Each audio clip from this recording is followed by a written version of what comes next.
Você sabia que o cigarro eletrônico ele é tão perigoso quanto um cigarro tradicional, aquele que tem uma fumaça ali, um fogo ali dentro? Pois é.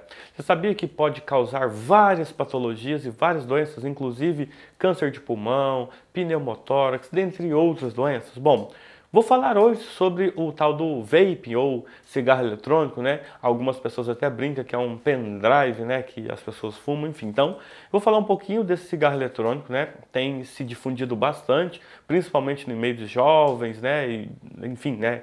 Algo que se tornou uma novidade. Muitas vezes as pessoas olham e vejam aquela fumacinha e falam assim: nossa, isso aqui não faz mal, o que faz mal é o cigarro, isso aqui é um vaporizador. Então, o vaping vem de vaporizador, eu vou explicar um pouquinho sobre ele. E a minha explicação está baseada em um estudo feito num hospital nos Estados Unidos chamado Johns Hopkins Medicine. Eu vou deixar o link aqui embaixo para que você possa conferir na íntegra a matéria, tudo bem? Se você é novo por aqui, não deixe de curtir, compartilhar, se inscreva, seja membro desse canal, se você me ajuda a criar esses conteúdos. Bora lá?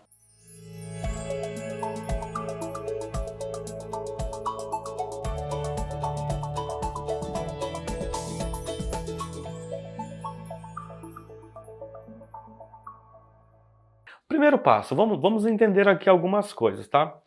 Quando a gente fala de cigarro, né, seja cigarro de palha, aquele cigarro que você compra no supermercado, em algum lugar, é muito criticado por muitas pessoas, né, aquilo ali é muito tóxico, tem muitas substâncias químicas, né, enfim, aquilo ali prejudica. E aí veio uma novidade, né, que seria um vaporizador. Então, se difundiu bastante, então você percebe que a galera mais jovem aí não está talvez com um cigarro de verdade, aquele que a gente conhece, mas está com um vape, um negocinho que tira do bolso e fica fazendo aquelas fumaças ali.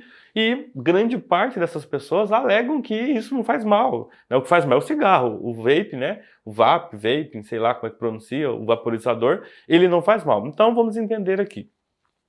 Na área da saúde, existe algo que você talvez já consumiu como paciente, chamado nebulização. Você chegou no hospital, talvez estava congestionado, ou talvez com alguma doença respiratória aguda que precisou de fazer uma nebulização, fazer um descongestionamento aqui das suas vias aéreas. O que nós fazemos? Nós pegamos ali um circuito com oxigênio ou com ar comprimido, coloca ali num copinho. Ali dentro a gente coloca soro fisiológico, coloca talvez medicamentos, né? A gente tem Patrópio, Berotec, depende de cada necessidade. Inclusive para pacientes com crise asmática a gente usa adrenalina ali dentro. Aí o que acontece? Aquele copinho tem um líquido e o oxigênio ou ar comprimido ao passar por ali, ele vai fluidificar ali e vai sair uma névoa. E a pessoa inala aquela névoa. Então, a gente chama isso de inaloterapia. Então, a pessoa está nebulizando, que é uma inaloterapia, um medicamento e ele tem uma ação química no organismo. No caso, a adrenalina vai se ligar nos receptores beta-2 lá do pulmão, fazendo broncodilatação, já que seria a finalidade para um paciente asmático. Agora, como que funciona o vape, né? É uma pecinha pequenininha que tem um líquido e aí esse líquido ele tem aromas, né? Ah, tem morango, tem não sei o que, eu nem sei. Eu sei que as pessoas falam que tem aroma e tem níveis de nicotina, tem algumas coisas ali, tem alguns níveis ali dentro. E aquele líquido, para ele se tornar fumaça, aquele aparelhinho ele dá uma esquentada ao ponto de evaporar aquele líquido quando a pessoa coloca ali faz um tipo de pressão negativa ali, né? A pessoa vai lá e puxa, ou enfim, ela puxa ali e aquilo ali vai acontecer o quê? Vai sair aquela fumaça no formato de nebulização. Então o vaping, na verdade, é um vaporizador de quê? De uma substância que tem um cheiro agradável, né, porque tem um aroma, só que a pessoa precisa ter ali que entender que não é só o aroma que tem ali, tá? Eu até coloquei aqui, ó. Existe um componente que tem nesses cigarros eletrônicos chamado diacetil. O que é o diacetil? Ele é um aditivo alimentar usado para intensificar sabores de cigarros eletrônicos. É conhecido por danificar pequenas passagens dos pulmões. Então o diacetil ele é problemático para os seus pulmões. E isso faz parte do líquido que tem no cigarro. E para ter o aroma, para ter isso, precisa do diacetil, certo? Formaldeído, formaldehídio, tá?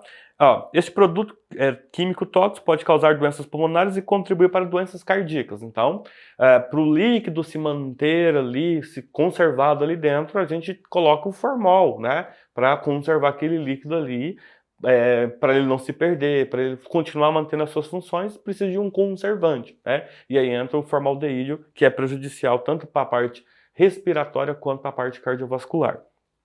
Acroleína, tá?